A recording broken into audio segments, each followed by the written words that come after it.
Bienvenidos a un nuevo programa de inversiones y negocios.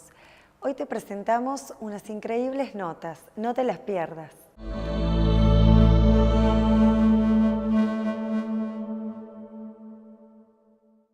José Pepe Nadef, contador, máster en finanzas y especialista en el área económica y política. Bueno, se avanzó en lo que hace a la eliminación del cepo, que no es poca cosa.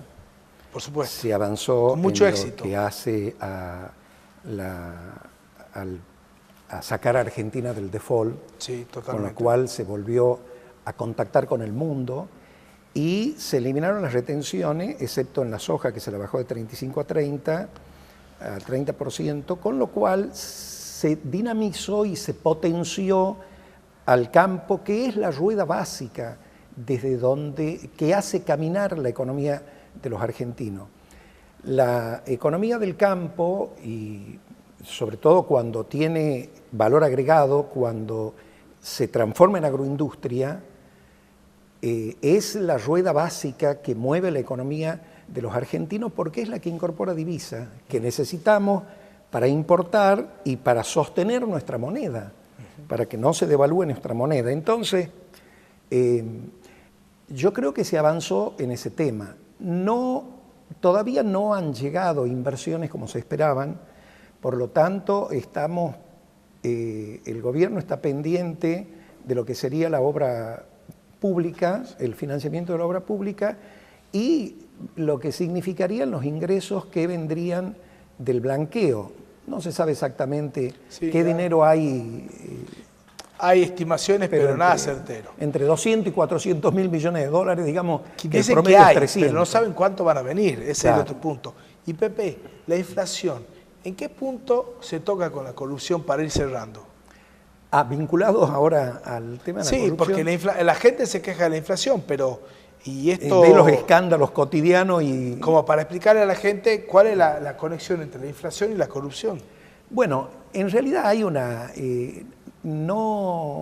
es la primera vez que aparece con claridad esa vinculación. ¿Por qué? Porque el sistema de subsidios monumental que se montó, atendiendo al subsidio al transporte y a la energía, fundamentalmente, tenía retornos importantísimos y ese era el sentido. Entonces, para sostener estos subsidios que llegaron a 250 mil millones de pesos, previstos en ese monto en el presupuesto del 2016, como los impuestos no alcanzaban, y eso que los impuestos hoy tienen aproximadamente el 47-48% del PBI como presión fiscal, hoy, como no alcanza eso, entonces se emitía. La emisión generaba inflación. La inflación generó retraso cambiario. El retraso cambiario generó cepo cambiario y el cepo terminó, aunque parezca increíble, en el pacto con Irán. ¿Por qué? Porque Irán era un proveedor eventual de dólar, habida cuenta que tiene una economía complementaria con la Argentina. Entonces, el tema de la corrupción no es solamente la degradación moral, no, es lo que llevó la autoexclusión de la gente honesta, es también la muerte. Y en el efecto dominó, es el primer dominó que cae y termina tocando el último. Así es. Porque el exceso, digamos, de corrupción fue tan alto que no alcanzó con un 47% de presión fiscal sobre el PBI, hubo que salir a emitir. Para financiar. Y en la emisión nació la inflación que le pega al más pobre. Claro. Entonces claro. ahí atamos el principio con el final. Claro, claro. Entonces, el diseño de la estrategia económica estuvo vinculado a la corrupción. Por ejemplo, fíjate el colapso energético, no se exploró gas, cayó mucho la exploración de petróleo, la exploración de gas y la producción de petróleo y de gas. ¿Por qué? Porque se importaba gas y en la importación había retornos del 25%, del 30%. Entonces, ¿qué sentido? Si el plan era de retorno, ¿qué sentido tenía explorar gas? Ahí no había dinero para la corrupción. El dinero para la corrupción estaba en la importación. Entonces, en la importación había que emitir. ¿Por qué? Porque no alcanzaban, había que emitir para tener dólares, para comprar dólares, y esa emisión generó inflación. Esta es la vinculación que vos planteabas y que es muy cierta entre corrupción inflación y política económica, porque la política económica terminó dependiendo del plan de retorno. Totalmente. Excelente. Muy bien explicado, Pepe. Desde ya, muchas gracias. Y te vamos a estar invitados nuevamente. Muchas gracias. Vamos a un corte y ya volvemos.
Bueno, como siempre, en la columna con Eduardo Robinson. ¿Qué tal, Eduardo? ¿Cómo estás? ¿Cómo estás, Juan? Un gusto visitarte, estar por el programa. El gusto es mío. Bueno, ya arrancó el segundo semestre. Y bueno, todo lo que el gobierno vendió, ¿qué es lo que se puede cumplir y qué no? Bueno, es verdad, hace ya unos días que empezó el segundo semestre y, por supuesto, la expectativa está centrada en lo que el gobierno, en alguna medida, en la expectativa que generó respecto de que lo peor de la economía argentina, todo lo que es el reacomodamiento de la macroeconomía. El sinceramiento de los datos también. Exactamente, todo lo que tiene que ver con el reacomodamiento estadístico, sinceramiento de datos, todo lo que tiene que ver con los precios relativos, que era algo que se venía hablando de que había que sincerar en alguna medida o en gran medida. Es como que ha sido todo un proceso bastante, te diría yo, costoso, pero el gran problema hacia el segundo semestre, yo creo que el gobierno, por supuesto, ha vendido el segundo semestre como, bueno, esto tenemos que pasarlo, pero las expectativas y lo mejor está por venir. Y entonces, bueno, yo creo que un poco se apuró a marcar el segundo semestre como el momento en el cual la economía vamos a ver un cambio más significativo en las variables macroeconómicas. Yo lo que te diría es que está en alguna medida, por el momento, sobrevendido el segundo semestre en cuanto a expectativas se refiere. Lo que sí creo es decir, ¿qué puede pasar en el segundo semestre con relación al primero en materia macroeconómica, Juan? Lo que sí vamos a ver es una disminución bastante significativa de la inflación.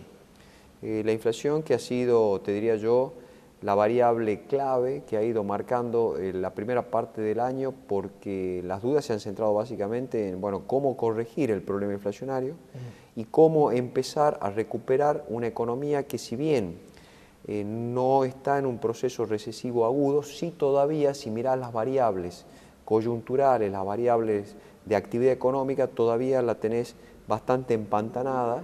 Y entonces la gran pregunta es, para el segundo semestre, si bien vamos a tener una merma de la inflación, ¿qué va a pasar con el resto de la actividad económica? Como te digo, que si vos sacás la foto, está hoy por hoy en recesión, ¿no? Tenemos, por un lado, hay mucha expectativa en el blanqueo. Se hablaba de 50.000 millones, después 25, hoy más moderado, entre 5 y 8.000 millones, pero que al gobierno le viene fantástico para cerrar los gastos corrientes hasta el 2018 inclusive, ¿no? Exactamente. Y el tema de, qué es lo que va a pasar con las tarifas, que la Corte Suprema de Justicia va a invitar a las audiencias y para seguir el proceso natural, ¿no? ¿Cómo lo ves vos? Es clave y ojo, lo que y está se habla diciendo, ya, ¿no? Sí, hasta en el peor de las consultoras se habla que diciembre va a ser va a haber una inflación entre 1,5 y 2, o sea, muy por debajo de... Muy por debajo de los 3,5, registros que veníamos viendo mensualmente en la inflación. O sea, el objetivo se logró. Claro, exactamente, exactamente. Entonces vos lo que tenés ahí es una combinación. Primero lo que vos decís, que el gobierno está básicamente poniendo todas las fichas de la reactivación económica en el segundo semestre vía blanqueo y por supuesto por ahí lo que tiene que ver con el bombeo del gasto público en alguna medida. Volvemos al esquema, llamarle así macro, de empezar en todo caso a tener recursos extraordinarios proporcionados por el blanqueo y por otro lado reactivar la economía. Vos? Bueno, es muy difícil el cálculo, ¿no? Es muy difícil el cálculo, pero yo creo que tiene que ser exitoso, relativamente exitoso el blanqueo, ¿Cuánto es exitoso, ¿no? para vos? ¿A partir de cuánto? Y a partir de los, digamos, yo te diría, a partir de los 15.000 millones es un número más que importante, ¿no? 15.000 millones yo creo que es importante, siendo cautos en esto, pero yo creo que esta vez va a ser más importante, sobre todo por las perspectivas que está brindando la macroeconomía. Como te digo, de reacomodar las variables, de reacomodar los precios relativos. Las ¿no? monjitas querían blanquear algo, ¿no? Las monjitas querían blanquear. También estaban queriendo blanquear. Las monjitas también estaban Sí, queriendo tiene un blanquear. fideicomiso bastante fuerte, ¿no? Sí, así es también. Por eso te digo, pero independientemente de estas cuestiones que estamos viendo, Sí. de las cuestiones que obviamente se tienen que resolver vía justicia, la foto macro no es buena, pero cuando la proyectás hacia el segundo semestre y pones el blanqueo 10.000, 15.000 millones que puedan llegar a ingresar, bueno, yo creo que es un dato más que importante. Y con una inflación que ha cedido al 1.52. Y con una inflación, claro, que va a ir cediendo. Una caída del PIB entre 1.52, no fue tan malo, no fue un 2001. No fue en 2001, Sí. evitaste el choque, evitaste... Y con una exportación de granos exitosa, casi 100 millones de granos en total. En total, por eso digo, la cosecha ha sido Y se bastante estima para el año interesante, que ¿no? viene 120, 130, ¿no? Exactamente, exactamente. Por eso te digo, las perspectivas son buenas. Ahora, que esto pase exactamente en el segundo semestre lo vamos a ir notando. Yo creo que, como te digo, es muy difícil trabajar con el almanaque, pero ya en octubre, noviembre vamos a ir viendo que la macro está reacomodada y, como te digo, con unas perspectivas bastante más importantes para lo que viene, ¿no? 2017. Bueno, excelente como siempre, Eduardo, un gusto tenerte. Por favor, un gusto. Y te vamos a estar invitando próximamente para seguir hablando de cómo va la economía. ¿Cómo no? Va a ser un gusto. Vamos a un corte y ya volvemos.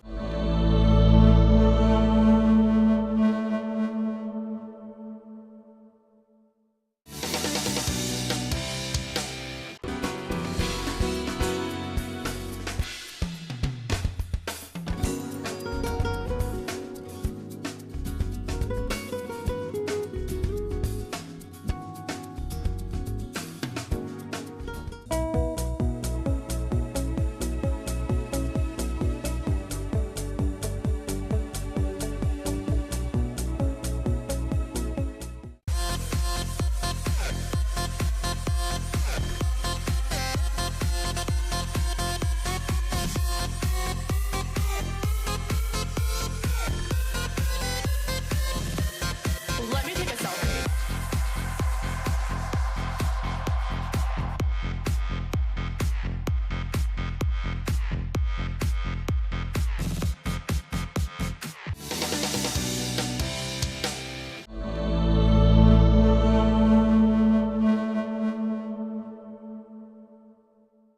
Bueno, como siempre en la columna de Gordon Gekko, que nos atiende directamente desde el Purgatorio, y con Roberto Rico, que es su interlocutor, que ya me ha confesado tras bambalina que, pues yo decía, Roberto, ¿cómo te comunicas? Le digo, Claro. si ya está en el Purgatorio. Me dice, Juan me dice, voy a un medium y a través de él le mando los informes y charlamos y recibo las comunicaciones. Entonces, bueno, todo va evolucionando. Exactamente, Juan, hasta justamente lo que vos estás mencionando. Mira, allá de donde sea que esté, realmente todavía tenemos un vínculo de comunicación, que eso es lo Sigue importante. manejando ¿verdad? los hilos. Sigue manejando, mira vos, todavía sigue manejando, está Como actualizado. Como Houdini en su momento se comunicaba con la mujer. Roberto, Sí. pero ya metiéndote el tema puntualmente, lo que charlaste con él, que te mandé a que le consultaras, investigaras un poco. La economía de Estados Unidos no está creciendo, la economía del mundo no está creciendo, Sí. la noticia del Brexit no está buena, China no crece, Sí. Japón sigue bajando, digamos, sigue pagando, aumentando el nivel de tasa negativa, ¿sí? Y se habla que el Banco Central de Europa va a sostener las tasas, Angela Exactamente. Merkel, por lo menos este año y se estima que lo va a tener el año que viene. Eso Exacto. habla de un mundo que no está creciendo. Exactamente, vos bien lo Y dijiste. vemos un Trump, ¿sí? Y un Estados Unidos que no crece, que produce mucha frustración en el americano promedio y hace crecer a Trump Exacto. en las encuestas con respecto a Hillary. ¿Qué dice Gordon Gekko con respecto a la economía de Estados Unidos y las tasas de Yellen? Bueno, vos te acuerdas que la Reserva Federal, que está manejada por Yellen, prácticamente demoró décadas en mover una tasa de interés. El 2006 fue la última, el año pasado la volvemos a ver, 0,25, ¿verdad? Sí. Son movimientos que se lo hacen con prudencia porque el efecto expansivo es bastante grande. Pero ¿qué ocurre? Bien vos lo dijiste, el Banco Central Europeo decidió mantener o dejar el intento de mover las tasas. Así fue la noticia, o sea, la vas a dejar las tasas como está. En cambio, en la parte del Banco de Japón, tienden las tasas negativas. Sí. Todo eso menciona de que la economía no está creciendo. Explica que pues la gente no sabe muy bien por ahí, salvo el Sí. especialista, ¿qué significa tasa negativa? Yo voy al banco en Japón, Claro. pido un préstamo de $1 millón de pesos, Sí. ¿sí? ¿Qué tengo que pagar o quién me paga? Con las tasas en negativas, teoría, yo sí. voy acá a un banco, Sí, si me da el crédito, me va a cobrar por arriba de la inflación entre un 35 y un 40% anual Claro. sobre $1 millón de pesos. Claro. En Japón, ¿cuánto me cobrarían por año de interés? claro, vos calculás, Juan, cuando vos te hablas de tasas negativas, quiere decir que el costo del dinero es menor. O sea, vos cuando vas a pedir un préstamo, las tasas son menores, van a ser menores que vos vas a pagar de interés. ¿Qué quiere decir? Que estamos hablando están buscando que yo tomo la- $1 millón claro. de pesos y en 10 años, ¿cuánto voy a devolver con No, tasa negativa? Son tasas negativas, o sea, ¿qué es Me lo que devuelve están buscando? menos de $1 millón de pesos. Vos lo que buscas es justamente eso, es reactivar la economía. Está bien, que pero, la gente pero tome numéricamente, yo tomo $1 millón de pesos acá, en la Argentina, y en 10 años voy a devolver, vas a un 40 devolver- pesos, un 40% más por año, es decir, voy a terminar aproximadamente devolviendo, no sé, 3, 4 millones. Claro. Mientras en Japón tomo $1 millón de pesos y Exactamente. en 10 años voy a estar devolviendo 900 Son mil pesos. tasas negativas, exactamente, dobles menos. Es Porque decir, hay un descuento de capital inclusive. un descuento de capital, porque estamos hablando de una economía que busca que el japonés promedio... Por eso, pero yo quería para Exacto. llevarle a explicar a la gente qué significa. Exactamente. Acá tomás un préstamo de $1 millón de $1 millón de pesos y vas a Son devolver tasas en 10 positivas. años entre 3 millones y 3 millones y medio, porque tenés tasas activas arriba del 40 o entre el 35 y el 40. Exactamente. Suponiendo que la dolman a la inflación, vamos a estar en el 40 este año, en el 35 el año Claro. que viene, en el 20, pero en definitiva vamos a estar entre 2 millones y 3 millones. Mientras que en Japón, devolviendo en 10 años, mientras que en Japón tomás un préstamo de $1 millón de pesos, supongamos, y en 10 años vas a devolver 900 mil pesos. Va a haber un descuento por las tasas. Se llama negativas. descuento de capital. Exactamente. Vos sabés que Juan... Porque tal básicamente la tasa negativa es un descuento de La tasa capital para negativa- incentivar la economía. Exactamente. Vos Pero siempre eso es hablás una de- burbuja, Roberto. Eso, claro, puede ser una Es burbuja. una forma de emitir. Pero vos sabés, bueno, pero ese Pero para es la poner en persona... inversión, no en el consumo. Exactamente, Estamos de acuerdo. exactamente. Lo Es vuelcan más a otros sano. sectores más sano, exactamente, más genuino, más sano. Por eso, para evitar que se reactiva la economía, el costo del dinero es más barato, ¿verdad? Y la gente puede volcarse a los préstamos y todo, ¿Cómo y todos sus instrumentos. ¿Cómo se posiciona, te meto rápidamente, el tema de Inglaterra con el Brexit? Con el Brexit. Bueno, mirá, ¿Cómo queda, digamos? prácticamente ha pasado un mes y ya tenemos una libra esterlina por 10% abajo. El primer día que el referéndum salió... Angela Merkel se lo va a fíjate, cobrar, ¿eh? Y escúchame, y vos sabés que el primer día que salió cayó más del 10%. Los impactos sí. en el mercado son muy negativos. ¿Qué ocurre? Cameron decía, si bien Llegó el acá hasta el referendo... 16%. El referendo es una consulta popular no vinculante. Él dijo que iba a respetar los referendos. Y justamente fue la salida de Cameron, ¿verdad? Sí. Y ahora el primer ministro de Inglaterra Sí. es una mujer, la Exactamente. Theresa May. Sí. Se llama, bueno, Theresa May justamente yo la escuché en un par de discursos, hacía imagen y la voz y la manera de dirigirse me recuerda, ¿verdad? No hablemos de su política, y porque recién empieza, ¿verdad? Un poco a Margaret Thatcher, ¿verdad? Sí, La manera de pero- dirigirse y pero su no, impulso. pero- Vamos a ver, digamos, cómo, No, pero cómo todos funciona. teníamos esa que era una dama de hierro, ¿Te pero acuerdas dicen la que- dama de hielo, le dicen. Sí, es lo opuesto, pero la imagen que da, ¿verdad? El discurso fuerte que ella tiene, me recuerda, ¿te acuerdas de Claro. los discursos de Thatcher y de esas cosas? Por supuesto, Bueno, nada que ver. en una sociedad, si bien evolucionada machista, tiene que mostrarse Tiene que como mostrar, ¿verdad? la dama de hielo fría, pero con mucha más cintura política, sabiendo que tiene que sacar una Y- Inglaterra y se tiene que poner a salir, sacarla a vender a Y, Inglaterra Juan, en el mundo. y ojo, en uno de los discursos, Theresa May ya aclaró de que va a buscar mercados en la Unión Europea y va a buscar urgentemente reuniones con Angela Merkel. Exacto. O sea, la intención de Theresa May justamente Es salir a resolver esto. es salir a resolver el problema que ocasionó el Brexit, ¿verdad? Y del otro lado del océano, en Estados Unidos, Sí. ¿verdad? Ayer fue el nombramiento ya consolidado, candidato republicano Donald Trump, de sí, Donald por Trump, ¿verdad? En republicano, Cleveland fue justamente, sí. El de hay un Indiana. gran discurso, él salió a decir, Donald Sí, Trump, sí. claro, Con su mano derecha de Indiana, el gobernador de Indiana. exactamente, salió a decir que él es el candidato de la ley y del orden. Sí. Bien, vos lo mencionabas al principio del programa, Estados Unidos está atravesando un momento donde la economía no crece al ritmo que se está buscando, ¿verdad? Entonces, la Y alternativa ese de es Trump el fuerte de Trump. es el mayor Porque fuerte. él huele, es como buen empresario, Sí. huele el negocio y se mete. Una de sus Huele palabras- sangre y se larga. Una de sus palabras Es clave un lobo. dijo prácticamente, quiero que Estados Unidos sea más rico.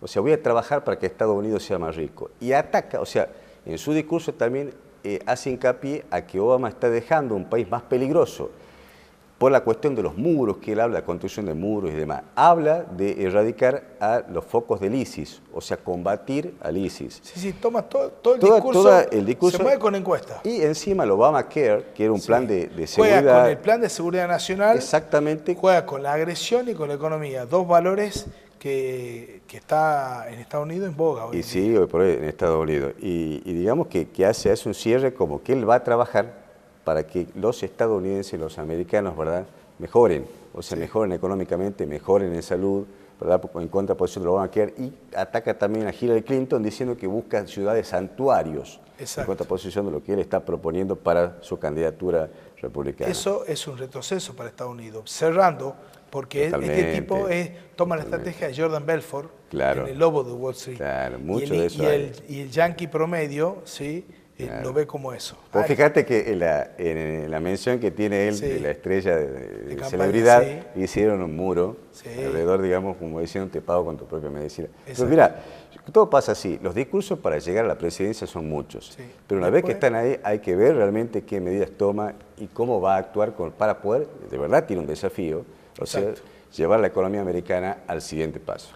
Excelente análisis, Roberto. Como siempre, te vamos a estar invitando nuevamente. ¿Ah? Muchas gracias, Juan. ¿ah? Gracias por tanto. Vamos a un corte y ya volvemos.